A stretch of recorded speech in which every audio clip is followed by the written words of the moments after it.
Welcome to All Things Retreat Podcast. I'm Holly Porter, your host and CEO of Retreat R&R.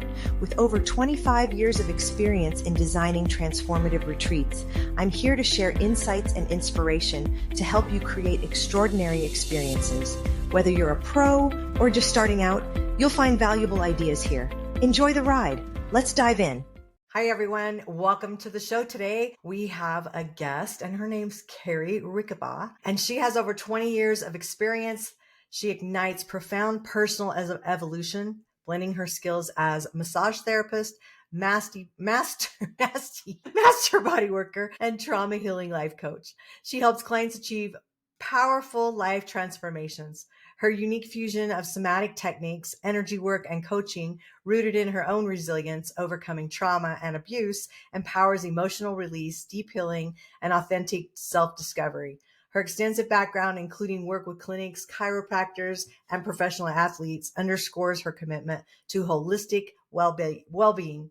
A published author, public speaker, and podcast host, Cari inspires lasting transformative change, guiding others to step into the life they would inherently create if they knew they couldn't fail. Welcome to the show, Cari. Thank you so much, Holly. So excited to be here.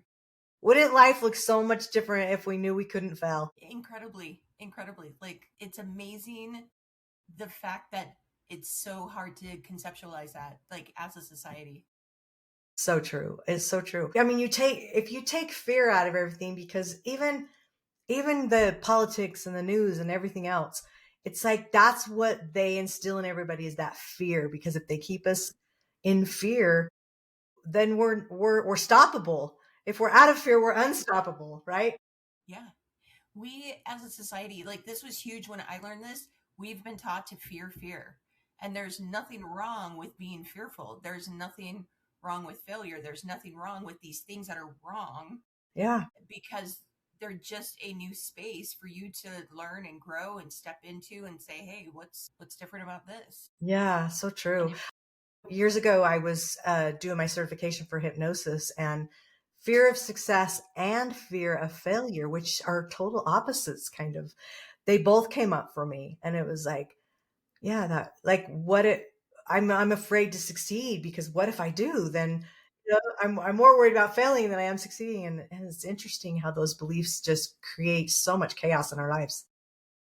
Yeah. And, I'll tell you from my experiences with so many people that I know who are in this industry or this lifestyle of self-awareness and, self-change and improvement, even those who are the most successful, even those that we put up on some of the highest pedestals, still have fear of success. They still have fear of change. They still have all of these things. They're human, just like the rest of us. They have the same feelings and emotions based upon their experiences. So they can alter slightly, but, as one who in the past 2 years has been able to step into this space of, oh my gosh, I'm allowed to be good at something. I'm allowed to be successful. I'm allowed to be known. You do sometimes have this fear of, well, who I know is this imperfect, small person, and we get scared of what would we be without that. Yeah, it's just so true. I love personal development myself, though. I've worked on things for so many years, and I'm constantly learning. It's like I never want to stop learning. I never want to stop being a student. I want to always walk in a room and be the dumbest one in the room, because that's a smart thing. Yeah. Oh, I love that.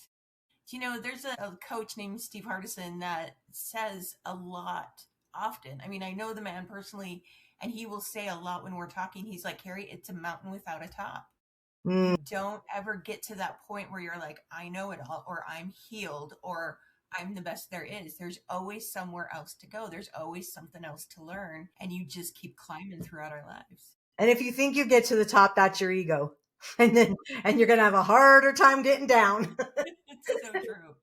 It's going to be a bumpy road, is all I got to say. Let's talk about people and tribes. At some point in their process to fully heal, a lot of people feel like they can click the join button on a Facebook group, for instance, or walk into a conference, and others will automatically focus on them and bring them into the center of that tribe. Being known and part of a tribe requires putting in effort and taking work of putting yourself out there and to be known. Sometimes that's a critical part of every healing process. Every part of healing requires effort and hard work. What do you think about that? There's so much truth that I found in that from my own experiences, because I wanted to be parts of groups and tribes, and I didn't want to be an individual anymore because I felt I was that for so long. And you step into these spaces, whether it's virtually or physically, and you want people to accept you and just wrap their arms around you and be like, hey, be my buddy and I'll walk you around. Well, there's so many other people there looking for that too. Yeah. And a lot of times it's everybody's looking for somebody else, and there isn't somebody else there that has that capacity to do that. Yeah. At other times, it's a growing space for us. Yeah. It truly is. There was a group of coaches on Facebook that I wanted to be a part of, and I expected somebody to pull me in and expected him to read my mind and be like, "Oh, hey, you should be a part of this." And he didn't. He didn't have any idea that I didn't join on my own. And so I finally, I mean, this was a couple of years ago, but I got on his case. I'm like, "Why haven't you pulled me into your world?" He's like, "I didn't know you weren't already there. I had no idea." So he tried to pull me in, and he goes, "Intuition's telling me something. If I make a post and say, hey, welcome my friend Cari, you need to reach out to everybody who says, welcome to the group, and communicate with them." And I'm like, I couldn't even push this button anonymously to join the group. How am I supposed to do this? And he goes, that's what you have to do. That's the agreement. It's the only way I'll pull you in. And Wow. I did. And it was terrifying. And that changed my life, because now I speak on stages. Now I can coach people. Now I can see that in other people and step outside of it for myself and say, hey, let me help you, and you have to do the work yourself, Yeah. because nobody's coming to save any of us, but people will be there to hold our hands. I look at it as being each other's best cheerleader. I have some best cheerleaders in my life, and like no fail, they always come through for me. Just to make you feel better. They just make you a better person because of how they make you feel and who they are towards you. And I just think, gosh, how can I be that for someone else? I want to know I'm their best cheerleader. They're not just mine, but I think it's just that teamwork to make the dream work, right? We all have our dreams, and if we have a support system. So yeah, I think when you just hitting the button to join these groups just because you want to be a fly on the wall, it's not, you're self-serving at that point. And I think you need to become part of the team instead of on the team. Yeah. Yeah. Yeah. Stepping forward is the way to for people to even know you're there. Yeah. Yeah. So what do you think the mind shift needs to be for people to move from passive participation to truly belonging to something? It's it's not as scary as it seems. It's that fear again. It's really not that scary. Every single one of us who have come into a group, who have come into a community, who have come into a conference, who have come in, we've all been exactly where you are. Every single one of us have walked into rooms or virtual spaces not knowing anybody or anything really about the dynamic, Yeah. and we had to step in and learn for ourselves. So you're not coming into a room where people don't understand the fear or the trepidation you may have. So people already understand you before you even met them, right? That's the first thing. The Yeah. second thing is, I think there has to be at times that mind shift of giving everybody grace for doing the best that they can. Because if you walk into a conference in person and all these people don't come and surround you, it's not intentional. Yeah. A lot of times people don't have any idea what you need. People are in their own world, and they may seem great on the outside, but internally they're fighting some sort of battles, and they're just doing the best that they can, and they don't have it to give to you, but it's not because of you. And so I think a lot of it is just opening up grace and not expecting anything, just Yeah. going with whatever happens and being okay with whatever happens. What comes to my mind when you say that is be interested, not interesting in a group, Yes. Yes. because It's very true. all of us have been in that group where I mean, it's different if they're just funny and they have a great sense of humor and they have funny stories to tell or whatever, and they're building some rapport that way and they're monopolizing the conversation. There's a difference in that energy than somebody who's just like throwing up on you about everything and how great they are and what they do and blah, blah, blah. And Yeah. sign up here and you should do this. And you should, I mean, it's exhausting to be around people like that. Being known as a tribe requires effort, vulnerability, and willingness to put yourself out there. And that can feel uncomfortable or even scary.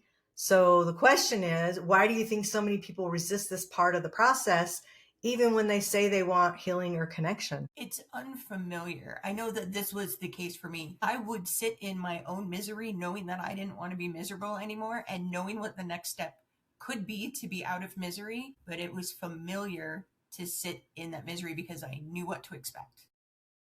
I knew what it would feel like, you know? And it's, again, fearing the fear. If we can get uncomfortable, or sorry, if we can get comfortable being uncomfortable and Yeah. knowing that it's just a feeling, you step into something and you're uncomfortable. Okay, nothing good, nothing bad about that. Let's figure out what we can do next, instead of saying, here's the other thing. For me, I had to see the end from the beginning before I would step into something. And Mm, I'm like, well, if I take this step, then I need this and this and this and this to happen. And if I don't see that, then I'm like, not even going to start. yeah. And it's, again, I needed to be comfortable with everything that happened. And if I was uncomfortable, I didn't know what to do with myself. For That's okay me, too. yeah, for me, I'm a good one to reverse engineer. I mean, it's always Stephen R. Covey, just begin with the end in mind, and it's always like, okay, I know what I want this situation, or I want me to feel. I know what I want to be. I know what that looks like, and so now, how do I reverse it to figure out all the things I need to do to get that? And I would almost say that I would apply to your emotions and your feelings because they control so much of our lives. And if you get so emotional about certain things, it's like, what do you want to feel like? And I think if like, let's just use an example. It's the end of the year. We're having a holiday party. Let's just go there for a minute. So we're having a holiday party and a little shy, or you don't really know a lot of people that are going to be there, but you really want to, network with some, or there's someone really big that you want to meet. And it's like, stop and think and take some time, whether it's meditate, close your eyes and just visualize it, whatever is going to work for you, and think, what's the feeling I want to have at this party? Who do I want to be? And what do I want to feel like? And I think if you kind of get that and know that feeling, put yourself in that feeling, and then I think it'll be easier to get back into it when you show up, because that's who you want to show up as, right? And I think we get so scared and so emotional that, I mean, I'm guilty for it. It's like, I'm a talker. I can talk to anyone. But I've noticed since, I got sick during COVID and spent 70 days in the hospital, I've got a little fear about being so close to so many people because I almost died. And so I can tell that that's kind of like a thing for me when I get in big crowds. It's like, I don't want everybody hugging me and shake. I mean, I'm not fearful of it, but there's that, like, I don't want your germs. Right. Don't get me Absolutely. sick because I don't want to be on an intubation again. No, let's not go there.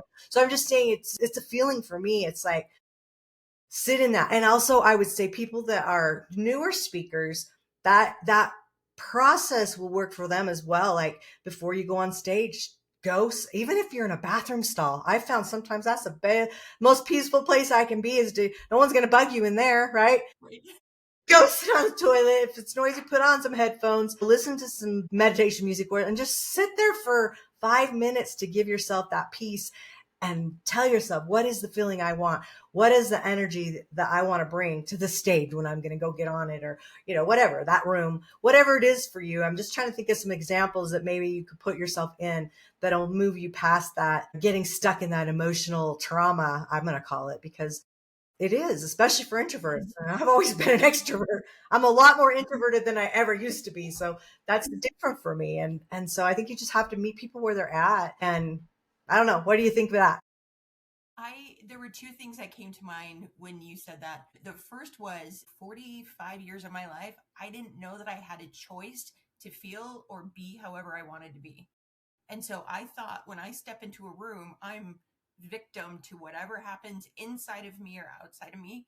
And so once I learned that if I don't want to be scared, I don't have to be scared. Like it's simple, but it's not always easy. Like they're simple concepts, but it's not always easy to do, but it's a practice. And the more you practice it, the more you can do it. And once you take a step, I always say, do it scared. That was started to be my motto for the year, and now that's my motto for my life is do it scared. Just Yeah. it doesn't I got matter. another one. Just do it. If it's going to be, it's up to me. Yeah, Let's do it. so true. Do it scared. And then the second thing I thought of is when you said sit down and like imagine how it's going to be. You look at Olympic athletes, you look at professional sports teams, you look at the Blue Angels. I saw this little short clip of a documentary on them, I think on TikTok or something the other day, where they literally before they go up and fly and do their shows, they sit in chairs and they have their eyes closed and they pretend that they have their hand on their gears or whatever. I'm not a pilot, I don't know. And they literally go through all of, and they're all, turning in their mind and physically doing it so that their body knows exactly what it's going to feel like. So Yes. taking those couple of minutes that you said to just say, this is, I'm going to bring in the feeling, I'm going to bring in the idea, I'm going to bring in whatever it is so that your nervous system's like, oh, okay, this is familiar. When you step into it, can take away so much of that fear. Yeah. And I think just having that before you go is calming enough to help calm you down when you get there. I think it's just, and like I said, do it in the parking lot in your car before you are getting out to go to a meeting. It could be anything. Like you could use that process however it looks for you. I mean, I've known that process for years, but I haven't always used it. You get caught up in the emotion at the time. You're like, dang, I forgot I was going to do that. So make it work for you is all. Everyone's going to be a little bit different, but what do you think the biggest reasons people get stuck and stop doing the work even when the next step is clear for them? Like, you know what to do. Why are we not doing it? I firmly believe it's because as we were growing up, we were either handed or we took on beliefs about ourselves.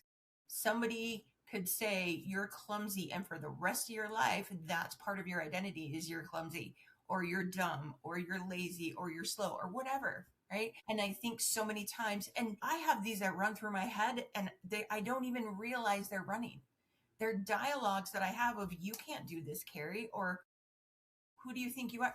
And it took me a long time to be able to catch them and actually hear them because they're in my voice and they just go through my mind all the time. And once I was able to like be aware of, oh wait, this is a belief I have that I don't have to hold on to anymore. Just because somebody thought I was clumsy doesn't mean that I am. That's their vision, that's their identity, that's their projection. Do I think I'm clumsy? And it's okay if I do. But we can be whatever we want to be and we Yeah. cannot be whatever we don't want to be. And that sounds, again, so simple. And it is, Yeah. but it's not always easy. Yeah. But there's so much truth behind the beliefs that we have been given, that were handed to us, that we chose to take. And we can now choose to just be like, I don't believe that about me anymore. That's a big part of the reason, if we go back just a little bit and talk about why we're a fear of success, because Yeah. we believe that we can't be successful because that's what other people projected onto us. There's a quote, and I don't know who it's by because there's been so many people that it said it's by, but it's, who am I to be brilliant and gorgeous and what, and then later on in it, it says, who are you not to be? Like you're, Marianne Williamson, I think. is that who it is? I love that quote. It's for you not to be brilliant and genius and beautiful. Like you playing small does not serve the world. And so why don't, if that's what you want, choose that. Yeah. It's simple. To Not me, life easy. is so full of choices, and I feel like you can create anything you want. It's more how bad you want it, what are you willing to sacrifice to get it?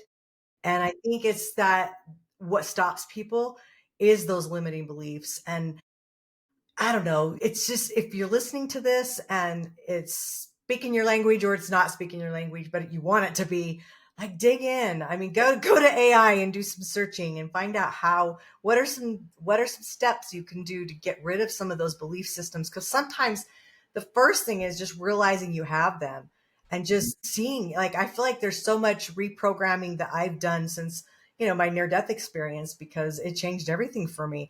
And it's like, I don't feel like I know more. I just feel like I believe I am more now. And it changed just so much of my thinking and made me also have so much more patience and love towards other people. One of my messages, Cari, I don't know if you knew this about me or not, but one of my messages I came back with my near death experience was love them where they're at.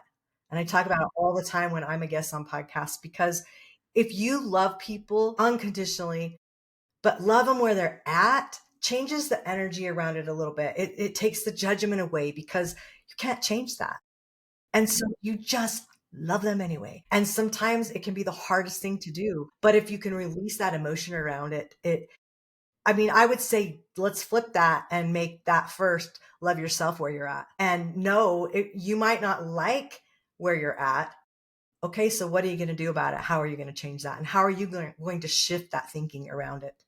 And my shift for me is surrender, hope, intuition, faith, and transformation.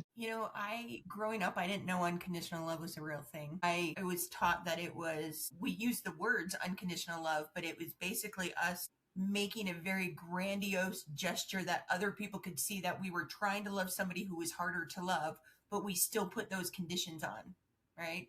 Yeah. It was more about egocentric of, hey, look at what I'm doing. I'm loving them unconditionally until I'm not. And when I got into a couple of different tribes that I'm in right now, and people loved me unconditionally, and I tried to push them away, and they were like, nope. I freaked out, and I'm like, I don't know what to do. So I'd go to somebody else and try and push them away. And they're like, I'm not going to play that game. And it gave me this freedom to be me. That my shortcomings and that, all of the things that I saw as wrong or bad about myself were okay. I didn't have to change them. I didn't have to put on this act or this persona. When I grew up, I was taught that we were the perfect family in front of other people. And then behind the walls of our own home, it was a very different story, very toxic, very abusive. And so I grew up always playing this image of who I wanted to be and thought everybody else in this world was putting on this image. And so I loved people until that image came crashing down. But when the image for me came crashing down and people still loved me anyway, it was life changing. And it allowed me to do that with others too, like you said, just stepping into doing that for them. Oh, I love that.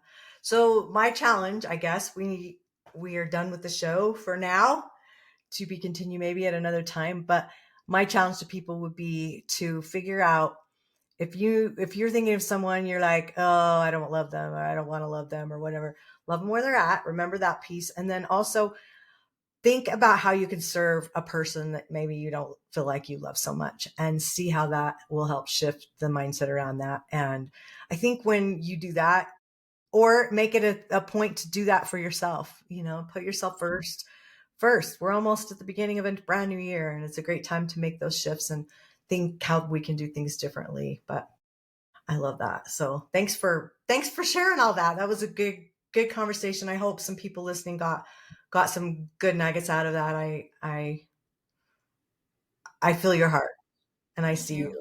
Thank you for being here today. Thank you. And I just want to remind anyone who is listening, if you have any doubt, do it scared. Just do it. Yes. And we will have all of Cari's information in the show notes. So if you want to get a hold of her, everything will be there, real easy to find. So get a hold of her, and we'll see you next week on the show. Bye for now. Thanks for joining us on this episode of All Things Retreat. We hope you're leaving with new ideas, fresh inspiration, and the motivation to take your retreats to the next level. Don't forget to subscribe and leave us a review. It helps us grow and reach more retreat leaders like you. And if you have any questions, topics you'd like us to cover, or just want to say hello, send us an email at info@weretreatrnr.com. Follow us on social media to stay connected and catch all the latest updates. Until next time, remember, great retreats start with great intentions. Let's make them extraordinary, one step at a time. Thinking about hosting a retreat? Before you dive in, let's make sure you're really ready. Grab your free Are You Retreat Ready checklist and find out if you've got everything in place, from your purpose and pricing to your audience and agenda. Don't guess. Get clear. This quick checklist will show you exactly where you stand and what you need to make your retreat a success. Click the link below in the show notes to grab your gift and take the first step toward hosting with confidence.